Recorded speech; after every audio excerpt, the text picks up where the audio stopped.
আব্বার মতনই তো দেখা যাচ্ছে, মাথায় মাল নাই, আবার আব্বার তো মাথায় মাল নাই। যাই দিই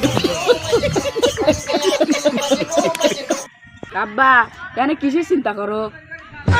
বাপরে, আমি 2 লাখ টাকার টেনশন করতেছি, চিন্তায় ভালো লাগছে না বাপরে, মাথার মতো লক্ষ্য আছে, টাকা গোছানো লাগছে।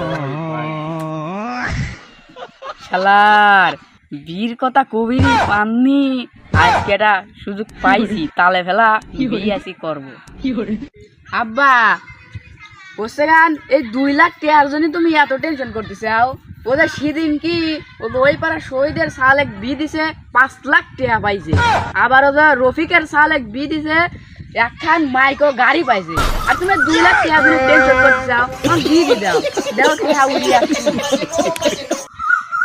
ও তুমি চান্সে মারবি থাকছো, টাকার কাম গল্পে চলে না, সবাই কি টাকা দিবি দেয়। বলিম টাকা পয়সা তোমারই দরকার, তুমি চিনতে দেখো গা, কোন কেবল একশনে সেখানে টাকার আশা করা লাগবে না, সেখান মাংনাটা ঘরে লাগবে, বুঝছে? এটা গেলি একটা কথা